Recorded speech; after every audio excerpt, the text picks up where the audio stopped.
नमस्कार। आज के इस खास विश्लेषण में हम बैंकिंग सेक्टर की एक ऐसी खबर की गहराई में जाने वाले हैं जिसने सच में काफी हलचल मचा दी है। सीधे मुद्दे पर आते हैं। हम बात कर रहे हैं बैंक ऑफ बड़ौदा के 2026 के अप्रेंटिस प्रोग्राम की। ये प्रोग्राम इतना खास क्यों है और ये कैसे किसी होनहार कैंडिडेट के करियर की दिशा पूरी तरह बदल सकता है, चलिए इसे डिकोड करते हैं। अब जरा इस नंबर पे गौर करते हैं। पूरे 5000। जी हां, बैंक ऑफ बड़ौदा ने भारत भर में 5000 रिक्तियां निकाली हैं। इसे ऐसे समझिए कि इस नंबर से एक पूरा का पूरा छोटा शहर बसाया जा सकता है। पब्लिक बैंकिंग सेक्टर में कदम रखने के लिए एक साथ इतने बड़े पैमाने पर भर्ती, सच कहूं तो ये कमी देखने को मिलता है। ये यकीनन एक ऐसा मौका है जिसे किसी भी उम्मीदवार को हाथ से नहीं जाने देना चाहिए। आगे बढ़ते हैं और बात करते हैं आयु और शिक्षा की आवश्यकताओं के बारे में, जो कि पात्रता के सबसे महत्वपूर्ण मानदंड हैं। तो सबसे अहम मुद्दा है शिक्षा का। और यहां सबसे अच्छी बात क्या है? सीधी सी बात है, कोई भी ग्रेजुएट ऑनलाइन आवेदन कर सकता है। इसका मतलब बस इतना है कि कैंडिडेट के पास किसी भी मान्यता प्राप्त विश्वविद्यालय या केंद्र सरकार द्वारा मान्यता प्राप्त किसी समकक्ष संस्थान से ग्रेजुएशन की डिग्री होनी चाहिए। बैकग्राउंड चाहे आर्ट्स का हो, कॉमर्स का हो या फिर साइंस का, हर कोई इसके लिए पात्र है। सच में ये नियम इस भर्ती को इतना समावेशी बनाता है कि अलग अलग बैकग्राउंड से आने वाले लाखों युवाओं के लिए एक झटके में दरवाजे खुल जाते हैं। खैर, अब आते हैं आयु सीमा के कड़े मापदंड पर। यह हर उम्मीदवार के लिए एक तरह का रियलिटी चेक है। आवेदन करने के लिए एक बहुत ही सख्त एज ब्रैकेट तय किया गया है। न्यूनतम आयु 20 वर्ष और अधिकतम आयु 28 वर्ष। जो भी कैंडिडेट्स इस बेहतरीन प्रोग्राम का हिस्सा बनने का सपना देख रहे हैं, उन्हें बिना किसी अपवाद के बिल्कुल इसी दायरे के भीतर आना होगा। लेकिन यहां एक बड़ा सवाल उठता है कि भाई, ये उम्र गिनी किस दिन से जाएगी? तो देखिए, कट ऑफ डेट 1 मई 2026 निर्धारित की गई है। यानी 1 मई 2026 को कैंडिडेट की उम्र 20 से 28 साल के बीच होनी ही चाहिए।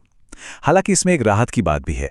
आरक्षित श्रेणियों के उम्मीदवारों के लिए सरकारी नियमों के अनुसार आयु में छूट भी दी गई है, जो इस बेहद कड़ी प्रतियोगिता में थोड़ा सुकून जरूर देती है। अब नजर डालते हैं आवेदन की महत्वपूर्ण समय सीमा पर। ये वो क्रिटिकल डेडलाइंस हैं जिन्हें भूलने की गलती बिल्कुल नहीं की जा सकती। इस अवसर को भुनाने के लिए समय सीमा सच में काफी सख्त है। जैसा कि हमने अभी देखा, 1 मई 2026 एज कैलकुलेशन की कट ऑफ डेट है। इसके ठीक बाद 19 मई 2026 को ऑनलाइन आवेदन का पोर्टल खुल जाएगा। और ध्यान देने वाली बात यह है कि 8 जून 2026 वो आखिरी तारीख है जब ये पोर्टल हमेशा के लिए बंद हो जाएगा। मतलब पोर्टल खुलने के बाद फॉर्म भरने के लिए मुश्किल से सिर्फ 3 हफ्ते की एक छोटी सी विंडो मिलेगी।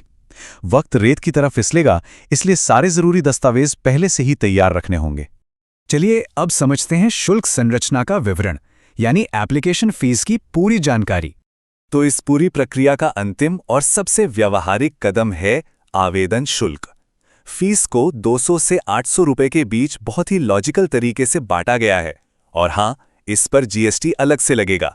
अगर इसे थोड़ा ब्रेक डाउन करें तो एससी, एसटी और पीडब्ल्यूबीडी श्रेणी के कैंडिडेट्स के लिए ये फीस सिर्फ 200 रुपए है।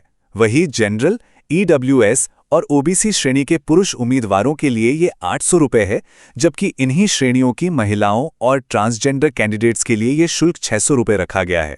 ये साफ साफ जानकारी एप्लीकेशन की फाइनेंशियल प्लानिंग को काफी आसान बना देती है। तो अंत में एक बहुत ही बड़ा सवाल सामने आता है। 5000 रिक्त सीटें और टिक टिक करती घड़ी। क्या किसी उम्मीदवार के शानदार करियर की शुरुआत बैंक ऑफ बड़ौदा के इस अप्रेंटिस प्रोग्राम से होने वाली है? ये सच में एक ऐसी अपॉर्चुनिटी है जो किसी भी पात्र ग्रेजुएट के लिए बैंकिंग सेक्टर में एक बहुत ही मजबूत और सुरक्षित रास्ता खोल सकती है। आज के इस विश्लेषण में हमारे साथ जुड़ने के लिए बहुत बहुत धन्यवाद। उम्मीद है कि ये जानकारी भविष्य के उस अहम करियर फैसले में एक बड़ा गेम चेंजर साबित होगी।